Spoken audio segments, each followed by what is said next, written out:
नमस्कार। Good morning. उम्मीद करता हूँ आप सब अच्छे होंगे। तो आज का अपना अगला टॉपिक होगा जो यूरिनरी सिस्टम से संबंधित है। तो अगला है, अपन ने पहले के टॉपिक में बात की थी वर्कशॉप यानी कि नेफ्राइटिस बीमारी के बारे में। नेफ्राइटिस क्या होती है, किन कारणों की वजह से होती है और किन लक्षण है जो पशु दिखाता है, और उसी के आधार पर अपन ने उसका उपचार किया था। आज उसी के आगे क्रम में चलते हुए अगले क्रम में आज बात करेंगे पेशाब मार्ग की पथरी यानी कि जो यूरिनरी कैलकुलाई, जो पथरी होती है, अपन नॉर्मली भाषा में कहते हैं कि पथरी हो गई है। वो पथरी क्या है, कैसे पनपती है बॉडी के अंदर, और वो कौन सी स्थान पर बॉडी में किस किस पशु में कहाँ पर पाई जाती है, और ये जो है वो किन कारणों की वजह से हो जाती है। तो उन्हीं सब कारणों और लक्षणों को देखते हुए अपन उसका उपचार करेंगे और इसी के बारे में आज अपन इसके बारे में जानकारी लेंगे। तो आज का अपना है कैलकुलाई यानी कि यूरिनरी कैलकुलाई, जो पथरी के मार्ग में है ना, वहाँ पे पथरी का हो जाना, तो वो क्या है उसी के बारे में आज अपन बात करेंगे। तो चलते हैं इसका परिचय इंट्रोडक्शन पे। मूत्र मार्ग के अंगों में विभिन्न लवणों के कणों को जमाव यानी इकट्ठा हो जाने को कैलकुलाई कहते हैं। यानी कि जो मूत्र मार्ग है उसमें उसके भागों में जब अलग अलग लवण है या उसके कण हैं, उनके इकट्ठा हो जाने को ही कैलकुलाई कहते हैं।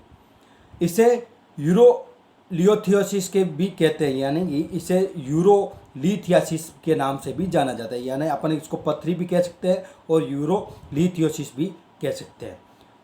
मुख्य रूप से ये नर रुमंती व कुत्तों में विशेष रूप से पाई जाती है, यानी कि ये मेल रिप्रोडक्शन सिस्टम में ही पाई जाती है, स्पेशली मेल, और जो रूमिनेंट होते हैं उनमें, और जो डॉग होते हैं उन्हीं के विशेष रूप से पाई जाती है। ये पथरी मुख्य रूप से मूत्र मार्ग के निम्न अंगों में पाई जाती है, यानी कि जो मूत्र अंग है उसके कुछ भाग होते हैं, उन्हीं भागों में ये पाई जाती है। यानी कि सबसे पहली बात यह कि पथरी जो मूत्र मार्ग है उसमें विभिन्न लवण या उनके कणों का इकट्ठे हो जाने को भी ही पथरी कहते हैं। उसे यूरोलिथियोसिस भी नाम से भी जाना जाता है, और ये मुख्य रूप से रूमिनेंट और जो मेल है उन्हीं में ही पाई जाती है, और ये कुछ विशेष ऑर्गन्स पार्ट होते हैं उन्हीं में ही पाई जाती है। उसी ऑर्गन और पार्ट के अपन नाम देख लेते हैं। सबसे पहला है pelvic and parenchyma of kidney, यानी कि जो किडनी होती है उसके पेरेनकाइमा और जो पेल्विस है पार्ट, वहाँ पर ही ये पाई जाती है।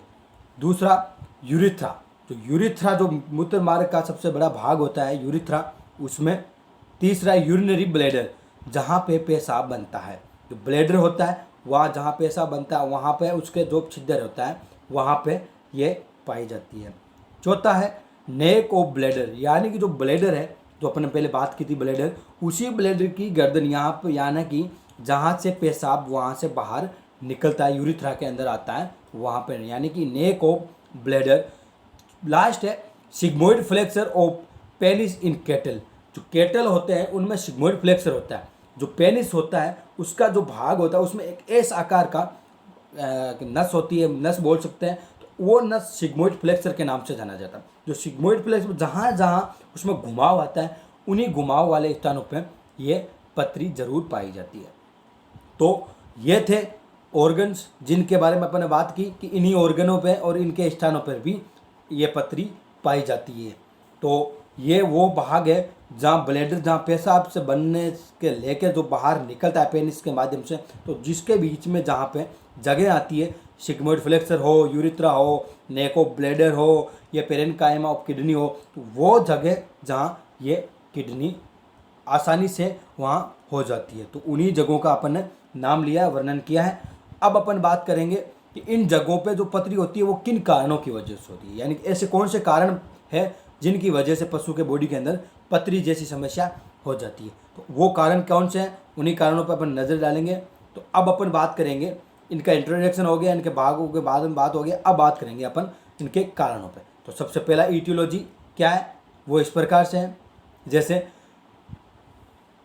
पेशाब के पीएच में बदलाव, जब पशु के पेशाब का पीएच क्षारीय होगा तो पथरी बनने का ज़्यादा संभावना होगी एवं वनस्पति अम्लीय माध्यम की हो जाती है। यानी कि जब पेशाब का जो पीएच है वो अम्लीय होता है तो ये पथरी का बनने का चांस ज़्यादा होता है।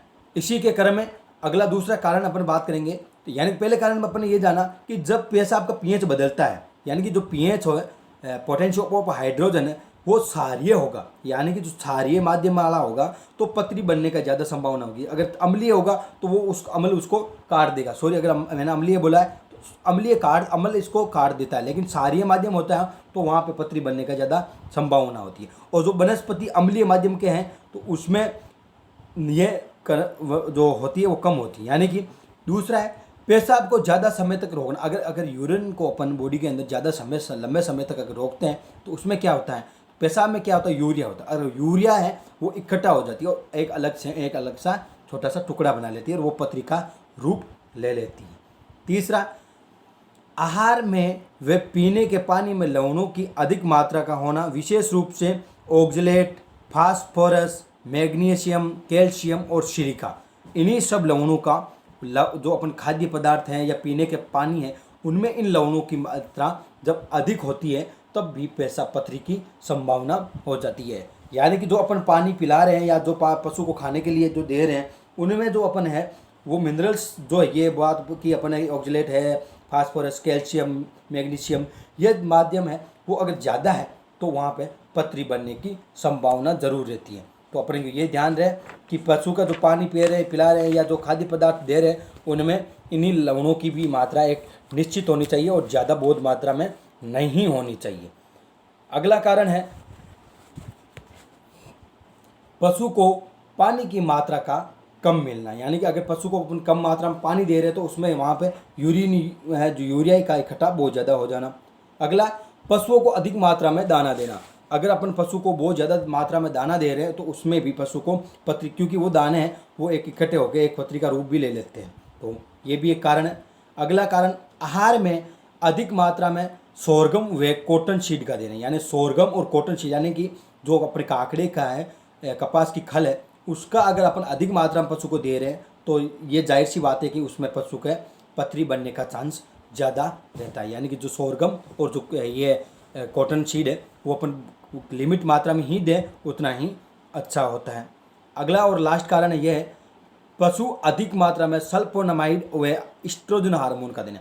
अगर क्या करते हैं जो सल्फा ड्रग्स है, इंजेक्शन है, और उसी के साथ में जो एस्ट्रोजन हार्मोन है, अगर यही पशु को अपन बहुत ज़्यादा मात्रा में दे रहे हैं, पशु को हैबिचुअल हो गई तो उसके मात्रा में उसकी जगह ये पथरी का होना संभव है। अब देखते हैं कुछ ऐसे स्थान या ऐसे पशु जहाँ पर कुछ स्पेशल जगह ही ये पथरी का होना होता है, तो वो ये है, वो बहुत इंपॉर्टेंट है, ये ध्यान देखना, ये सुनना, अच्छे से बात का गौर करना कि पशुओं में पथरी पाए जाने के संभावित स्थान कौन से स्थान है जहाँ पशुओं में ये पाई जाती है। तो सबसे पहले लेते हैं अपन बेल। तो बेल में एक फिक्स जगह होती है, अपने बात की थी कैटल में, तो कैटल में कौन सा हो रहा था कि पेनिस के सिग्मोइड फ्लेक्सर में, यानी कि जो बेल है उसमें सिग्मोइड फ्लेक्सर नाम के स्थान में ही पथरी पाई जाती है। दूसरा है घोड़ा।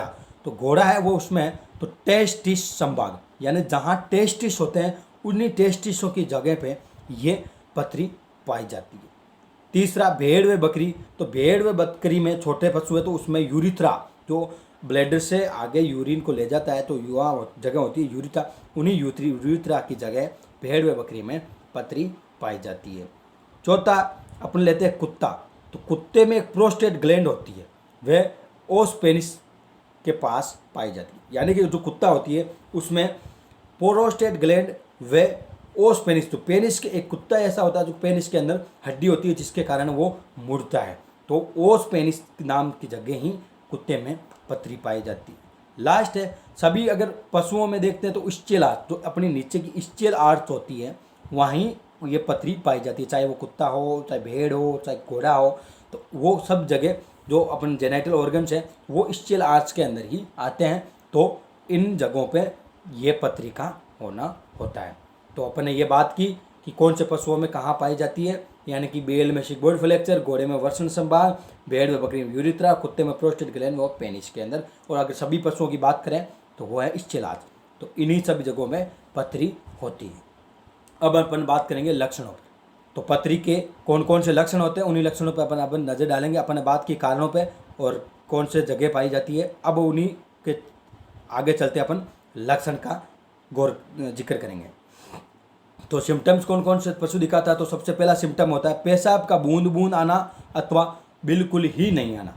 पथरी जब हो जाती है पशु में, चाहे यूरिथ्रा में हो चाहे कहीं भी जगह हो, तो पशु में पेशाब जो है वो ड्रॉप बाय ड्रॉप एंड या बिल्कुल ही बंद हो जाता है। अगला दूसरा देखते हैं, तो उसमें है कभी कभी पेशाब में खून आना, यानी कि जब जहाँ पथरी हो अगर वहाँ पर रगड़ लगी हो तो वहाँ से खून निकलना एक संभाविक बात है। तो ये भी एक बहुत बड़ी बात है कि यानी कि दूसरा लक्षण ये है कि कभी कभी पेशाब के साथ में हल्का सा ब्लड आता है। पहला लक्षण हो गया कि पशु में बूंद बूंद पेशाब आएगा या फिर बिल्कुल ही नहीं आएगा।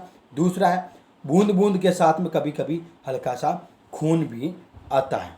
और इसी के तीसरा लक्षण अपन देखते हैं तो है पेशाब में यूरिनरी ब्लैडर का भर जाना, यानी कि जो यूरिनरी ब्लैडर है वो पेशाब से बिल्कुल ज़्यादा भर जाता है। वो क्या है कि जब पथरी जिस जगह है तो वो बाहर आना संभव नहीं है, यानी कि जैसे ये यूरिथ्रा है या जो ब्लैडर के से निकलने वाली भाग है, तो अगर यहाँ पे ये पथरी का भाग है या पथरी जिस जगह हुई है वो ये है, तो अगर वो ब्लैडर से पेशाब को बाहर लाना है तो वो पॉसिबल नहीं है, क्योंकि इस जगह वो जो पथरी है वो रुकावट में आ चुकी है। तो ये जो ब्लैडर्स का पेशाब है वो बाहर आना संभव नहीं है, तो वो ब्लैडर बहुत ज़्यादा भर के फूल जाएगा। अगला है पशु पैर चौड़ा कर वे पेशाब करने हेतु ताकत या जोर बार बार लगाता है, यानी कि तो पेशाब करने के लिए पशु पैरों को चौड़ा करके बहुत ज़्यादा फोर्स लगाता है ताकि उसका पेशाब बाहर निकले, लेकिन ऐसा होता नहीं है क्योंकि पेशाब के मार्ग में पथरी आ गई है, ये आएगी तो भी बहुत बूंद बूंद वो और दर्द कष्टदायक यूरिन होगा। पांचवा है हल्का हल्का पेट दर्द, यानी कि रीनल कोलिक। रीनल कोलिक इसलिए होगा क्योंकि ये किडनी से संबंधित, किडनी से निकलने वाला पेशाब जो ब्लैडर्स है तो वहाँ पे रीनल कोलिक भी होना शुरू हो जाएगा। अगर ये कंडीशंस रहेगी तो जाहिर सी बात है कि पशु को रीनल कोलिक, जो रीनल के पेन है वो ज़रूर होगा, रीनल कोलिक वहाँ इकट्ठा होना शुरू हो जाएगा। अगला है यूरिनरी ब्लैडर अधिक पेशाब की मात्रा के कारण कभी कभी फट भी सकता है, यानी कि अगर यूरिनरी ब्लैडर में बहुत ज़्यादा पेशाब इकट्ठा हो गया और यूरिनरी जो भाग है यूरिनरी ब्लैडर के आगे जो पथरी है अगर वो वहाँ से नहीं हटी या वहाँ से पेशाब निकलने का बिल्कुल ही मार्ग नहीं है या बिल्कुल ही कम पेशाब निकल रहा हो, तो कभी कभी बहुत ज़्यादा पेशाब इकट्ठा होने की वजह से ब्लैडर भी फट जाता है। ये बहुत बड़ी समस्या हो जाती है पशु में कि जब एक तरफ से तो ब्लैडर बहुत ज़्यादा पेशाब से भरा हुआ है, ऊपर से और भी पेशाब आ रहा है, पानी जब पशु पी रहा है या और किसी एक्टिविटी के कारण से पेशाब, तो ब्लैडर है वो भर रहा है और आगे ब्लैडर से आगे पेशाब बिल्कुल ही नहीं जा रहा, तो उस कंडीशन के अंदर जो ब्लैडर है वो फट जाता है। तो ये ध्यान रखें कि बहुत ज़्यादा अगर पथरी है तो पशु को बहुत ज़्यादा पानी भी नहीं पिलाना चाहिए, जितना ज़रूरत हो उतना ही पानी पिलाएं और जो जहाँ तक हो सके उस पथरी का अलग से हटाने की कोशिश ही करें। लास्ट और आखिरी लक्षण है वो है पशु के अंत में यूरेमिया हो जाता है तथा कमज़ोर होकर पशु, अपन बात की थी पहले यूरेमिया क्या था, उसमें बहुत ज़्यादा कमजोरी आ रही थी और जिसकी वजह से पशु में मृत्यु हो रही थी। वही कारण ये है कि पथरी जब कंडीशन हो जाती है पशु में, वहाँ पर यूरेमिया जैसी समस्या क्रिएट हो जाती है और वहाँ पशु बहुत ज़्यादा वीकनेस की वजह से पशु में मृत्यु भी हो जाती है। तो ये सब थे लक्षण जो अपने जाना कि पशु में किस कारण से या कि कहाँ पे लक्षण कौन से दर्शाते हैं, यानी कि पेशाब या तो बूंद बूंद आएगा या बिल्कुल ही बंद हो जाएगा या कभी कभी पेशाब के बूंद बूंदों के साथ में हल्का सा खून आएगा और साथ में जो यूरिनरी ब्लैडर है वो बहुत ज़्यादा भर जाएगा और जो पेशाब करने का तरीका होगा वो पशु पैर चौड़ा करके जोर लगा के पेशाब करेगा और यूरिनरी ब्लैडर बहुत ज़्यादा भरने की वजह से कभी कभी फट भी जाता है और आखिर में यूरेमिया जैसी समस्या क्रिएट होगी और पशु बहुत ज़्यादा कमज़ोर हो जाए, निडाल होकर गिर जाएगा और वहाँ पे कमज़ोरी की वजह से पशु की मृत्यु हो जाएगी। तो ये थे लक्षण। अब अपन बात करेंगे आगे के भाग में चलेंगे तो उसमें अपन बात करेंगे कौन से तरीके से इसका उपचार किया जाता है। तो अब अपन बात करेंगे यूरिनरी कैलकुलाई का ट्रीटमेंट। कारण और लक्षण जानने के बाद में अब अपन बात करेंगे यूरिनरी कैलकुलाई का ट्रीटमेंट। तो ट्रीटमेंट किस प्रकार से करते हैं वो, तो सबसे पहला अपना काम होगा कि जो यूरिन है उसका जो पीएच चेंज हुआ है या पीएच में जो बदलाव हुआ है उस पीएच को वापस सुरक्षित करना या उसके पीएच को सही करना वो अपना सबसे पहला प्रायोरिटी होगी। तो सबसे पहली प्रायोरिटी में अपन जो यूरिन का पीएच है उसको सही क्रम तक लाएं। तो पशु को सोडियम एसिड फॉस्फेट मुंह से दे अथवा जो इंजेक्शन यूरिमिन इंजेक्शन है उस वो 10 से 15 ml इंट्रामस्कुलर दे ताकि पेशाब का पीएच बदल जाए। यानी कि फील्ड में अगर केस आए तो उसमें अपने को यूरेमिन नाम का इंजेक्शन और कुछ पाउडर्स होते हैं वो सोडियम एसिड फॉस्फेट जो डायरेक्ट ओरली देते हैं, जिसकी वजह से पीएच पशु का पेशाब का पीएच है वो बदल जाएगा और वो एक वापस प्रारंभिक स्थान पे ही पीएच आ जाएगा। तो वहाँ पे यूरेमिन इंजेक्शन है वो 10 से 15 ml इंट्रामस्कुलर देना है। दूसरा अपन एंटीबायोटिक्स का यूज करना है, तो ये जो सिप्राफ्लोक्सासिन है या फिर एमोक्सिलिन, क्लोक्सासिलिन, सेफ्ट्राइजोन, टाजोबेक्टम या सेफ्ट्राइजोन प्लेन है 3 से 4 ग्राम इंट्रामस्कुलर पशु को देना ही है। और अगला इंजेक्शन अपन है वो डायूरेटिक्स ताकि पेशाब बाहर निकले, डायूरेटिक्स का रूप नाम लेते ही अपने को आता है लेक्सिस इंजेक्शन। जो लेक्सिस है वो 10 से 12 ml इंट्रामस्कुलर पशु को देना है, जिससे पशु का जो पेशाब है वो पशु बाहर निकल जाए।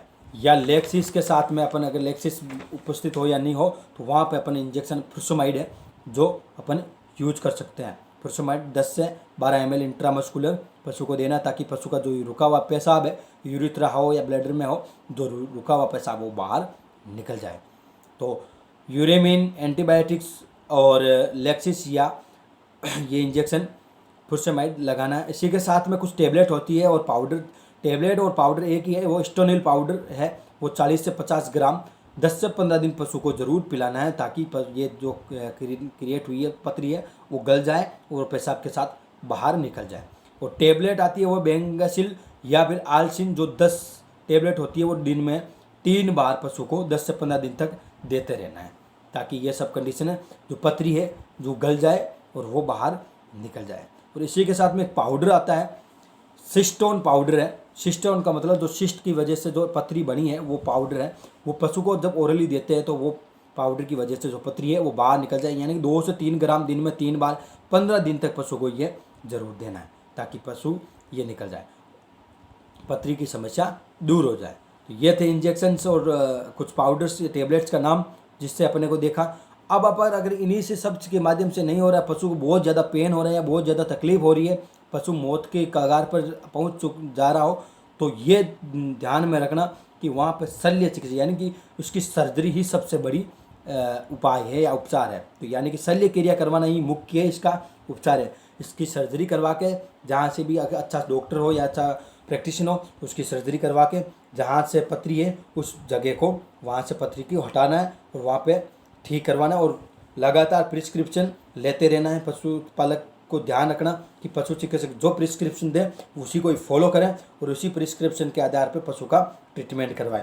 अन्यथा गलत ट्रीटमेंट होने की वजह से पशुपालक को हाथ भी धोना पड़ सकता है पशु से, तो ये ध्यान में रखना चाहिए।